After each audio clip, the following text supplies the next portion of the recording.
morning, friends, and welcome to this 8th Sunday after Pentecost time of worship and reflection.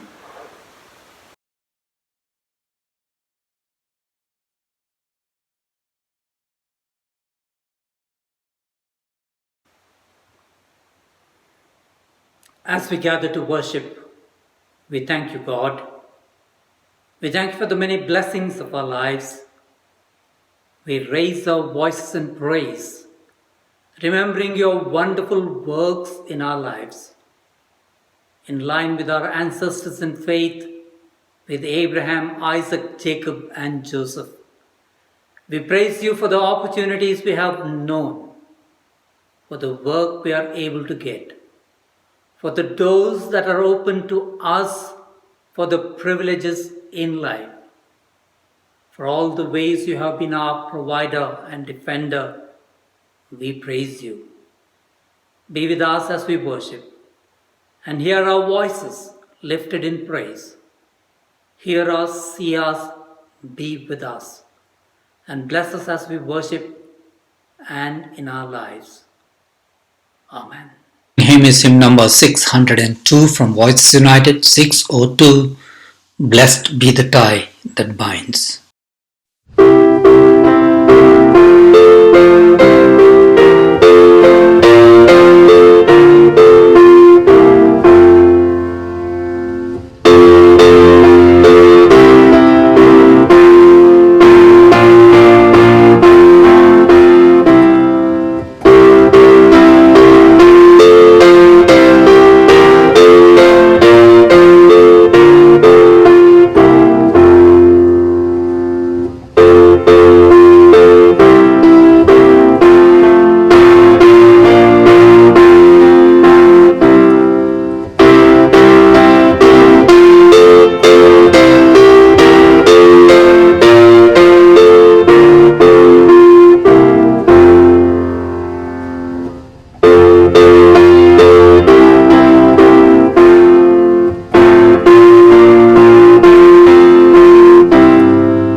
Today's scripture readings are from the book of Genesis chapter 29 verses 15 to 28, where we have Jacob marrying Leah and Rachel. Psalm 105 verses 1 to 11 and 45b, where the psalmist says, "Make known what God has done." Or Psalm 128, which says, "It shall be well with you." Romans chapter 8 verses 26 to 39, where Paul says the Spirit intercedes for us when we cannot pray. The Gospel of Matthew chapter 13 verses 31 to 33 and verses 44 to 52, where we have 5 parables of mustard seed, yeast, treasure, pearls, and net.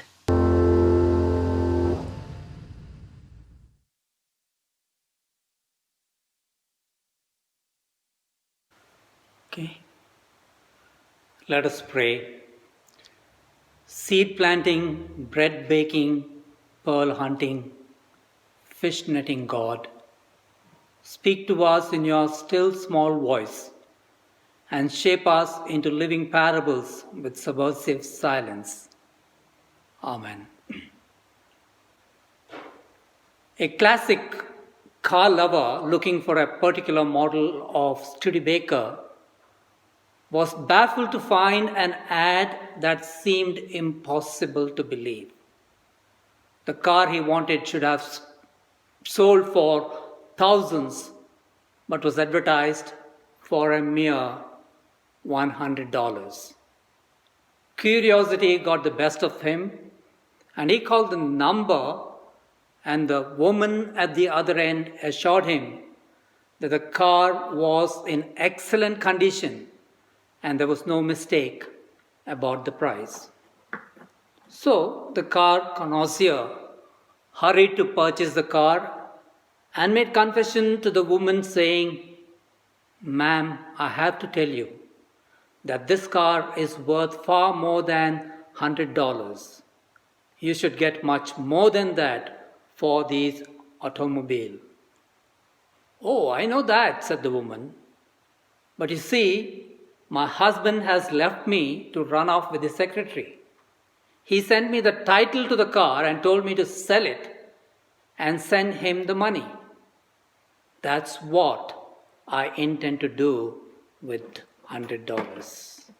Friends, the theme of our reflection today is subversive silence. Subversive silence. Someone said, no matter how accurate and polished language is, any textual representation is destined to be always partially silent. And subversive, as the dictionary defines it, is a systematic attempt to overthrow or undermine a system or an effort or an individual or a whole nation by persons working from within. We might also say subversion is when the world seems turned upside down. So, subversive silence, the non-verbal expression which is akin to expressive silence, shares a positive or active connotation. Today's scripture passages remind us that silence can be a form of powerful resistance and subversion of patriarchal or imperial norms when the silence is grounded in the redemptive work of God's Spirit. As we continue with the story of Jacob, we find him arriving in Padan Aram or Haran for the purpose of finding a wife for himself from one of the daughters of Laban, his mother's brother. Today's focus scripture begins with Jacob being warmly welcomed by Laban, his uncle and future father-in-law. Jacob, being accepted into the family, not only falls in love with Rachel, but strikes a deal to work 7 years for Laban to get Rachel's hand in marriage. Whether it was a poetic justice or law of karma, as the story unfolds, we find in this passage Jacob the trickster being tricked or the deceiver getting deceived on his wedding night. Jacob was tricked into marrying Leah, Laban's first daughter, instead of Rachel. As Stan Mast puts it, the thief who stole the benefit of the firstborn son receives the deficits of the firstborn daughter. While Jacob probably wanted to cheat the system, Laban uses the laws of his land and time to justify his action. However, Jacob shows his integrity by agreeing to work for another 7 years to marry his love, Rachel. This story that is narrated from the perspective of Jacob is one of the key elements to the weaving of the foundational stories for the birth of the nation of Israel that is to come from Abraham. The story is woven with 2 women Jacob marries, Leah and Rachel, as well as the 2 maids, Zilpah and Bilhah, brought as gifts from Laban. They become the mothers to the 12 sons the 12 tribes of Israel, and one daughter, Dinah, named as Jacob's children. However, in the light of today's theme, this story tells us that even in a patriarchal world, the subversive silence of these women, Leah and Rachel, their mother who is totally missing from the story, and the maids, Zilpah and Bilhah, who are only pawns in the deception and manipulation of the men, were enabled to play their part in God's unfolding story of freedom, liberation, and covenant. As the full story unfolds, it becomes clear these women were only biding their time. Even though God is not explicitly named in these narratives, we also find God's presence and grace at work in this narrative. This story of Jacob assures us that there is justice in the world, that the Jacobs of the world don't just get away with it, but that's not all there is to it. We don't just get what we deserve, we get much more and better, for God is faithful and God fulfills God's promises even through very flawed human beings.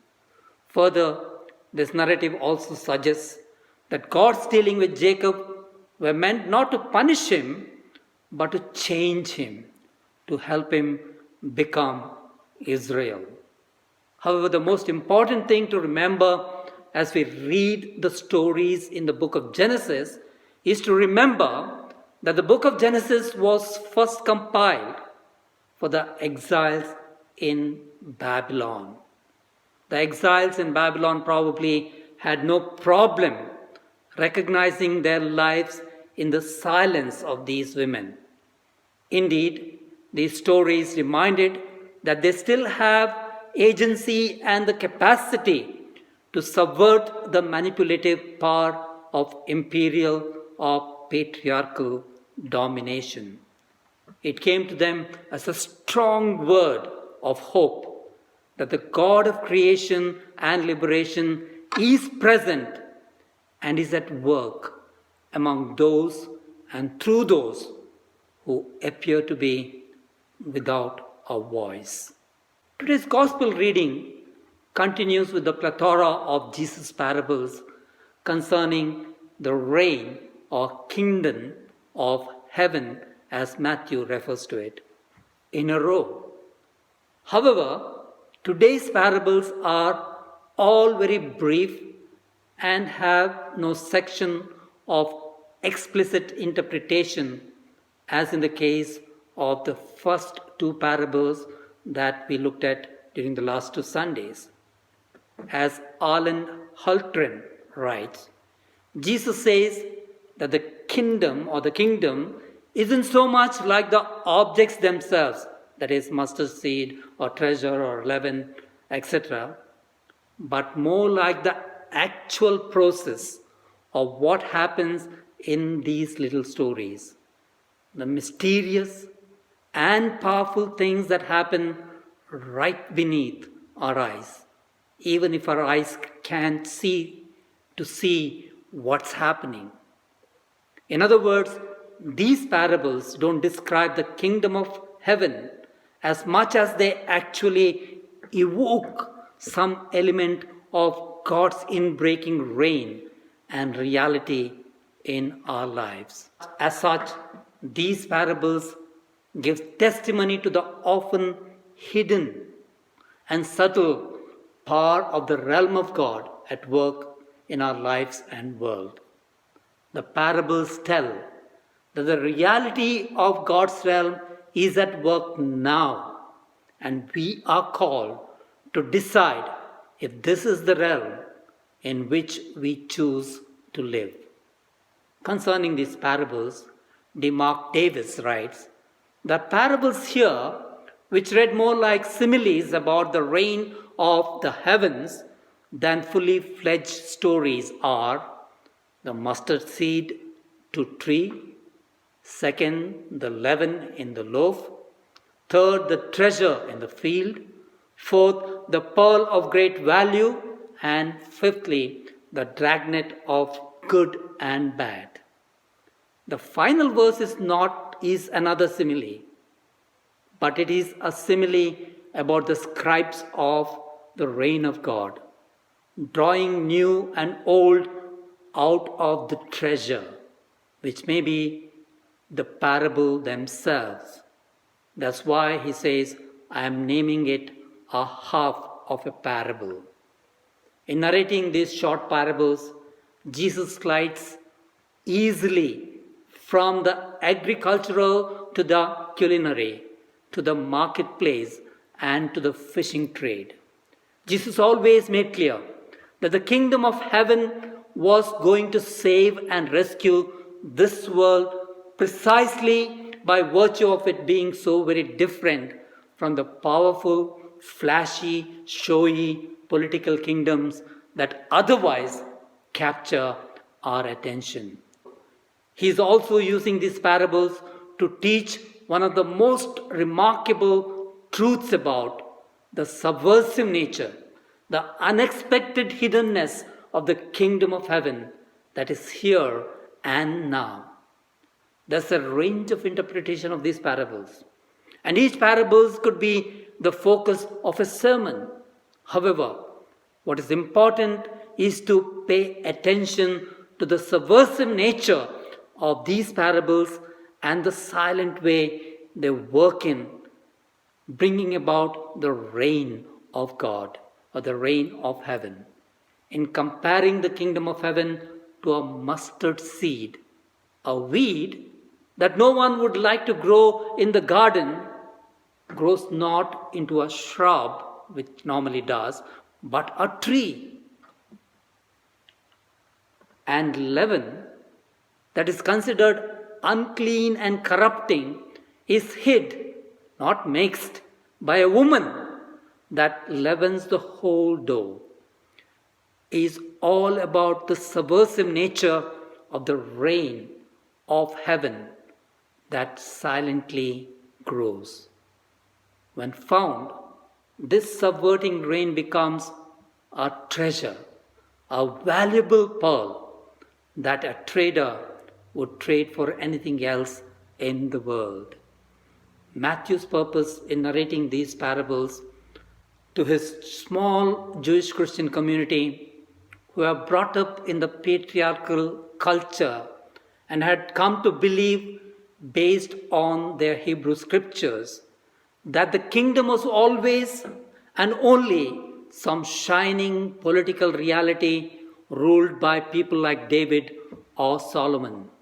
The notion of a hidden kingdom was very new indeed, especially under the heel of the Roman Empire. As Bernard Brandon Scott writes, the Pax Romana, that is the Roman peace, was pax only if you were Romana, otherwise it was oppressio or oppression. It was in that context Matthew was indeed inviting his little church to be the mustard seed or leaven in silent subversive way to bring about the reign of God or the reign of heaven and to discover the treasure or the pearl that is the peace and joy of the reign of heaven. At the same time, he was also encouraging his little church to gather all kinds of fishes while allowing the activity of separating the good from the bad to the angels at the end of the age. Thus become scribes or disciples who will bring old and new out of the treasure. Friends, silence is in the face of injustice is often portrayed as acquiescence, implicit acceptance, weakness grounded in fear. Perhaps sometimes it is prudent and only option that is available, especially to the oppressed and marginalized. However, silence is not same as acceptance. As said in the beginning, today's scripture passages remind us that silence can be a form of powerful resistance and subversion of patriarchal, imperial, or any other oppressive norms when the silence is grounded in the redemptive work of God's Spirit. They are intended as reassurance for a people oppressed by patriarchy, empire, and are dealing with the sacrifices they may have to make to stay faithful to their faith. As we believe in the one who subverts empires with the promise of liberation, today's reflection invites us to rejoice and celebrate the subversive nature of the Holy One, who is never constrained by human systems of domination. Chester Elijah Branch once said, to paraphrase Muggeridge, everything is a parable that God is speaking to us. Everything is a parable that God is speaking to us. The art of life is to get the message. The art of life is to get the message. As I reflected on today's scripture passages in our given context, I am further convinced that COVID-19 is perhaps a parable in which God is not only speaking to us, but also inviting us to subversive silence. A subversive silence that resists the inequalities and injustices in the world today. Should we recognize this ongoing reign of God then and now? We need to decide. We are living in God's realm or humans. The choice, my friends, is yours and mine. She or he who has ears to hear, let her or him hear. Amen. Let us pray. You whose voice thunders in the silence with the word of creative love, give us courage, resilience, and trust to know that silence needs never be submission or acceptance of brokenness in our lives and in our world. May our actions be grounded in the power of your Spirit at work, bringing healing into all creation. Amen. Let's pray together the Lord's Prayer. Our Father, who art in heaven, hallowed be thy name.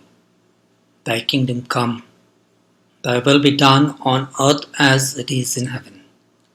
Give us this day our daily bread, and forgive us our trespasses, as we forgive those who trespass against us. And lead us not into temptation, but deliver us from evil. For thine is the kingdom, the power, and the glory, forever and ever. Amen. Our closing hymn is hymn number 138 from More Voices, My Love Colors Outside the Lines.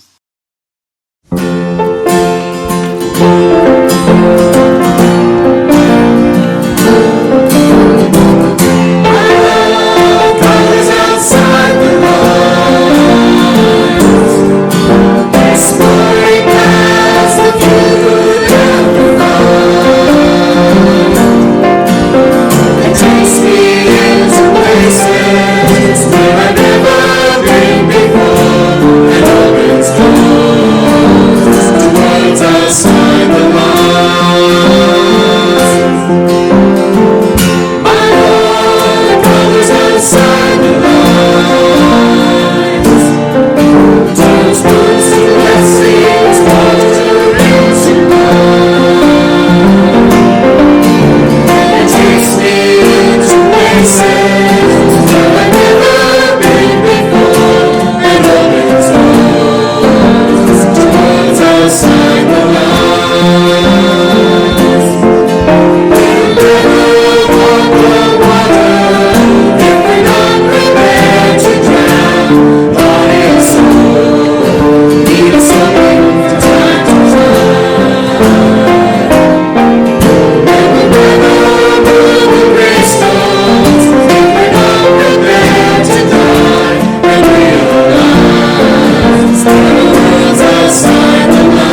Let us go into the world and invite all voices to be heard. Let us go into the world and listen closely to all the stories. Let us go into the world transformed by the blessings in God's holy design. Let us go into this world made new. Amen. Thank you for joining us in worship. We look forward to you joining us again next Sunday. Take care and be safe.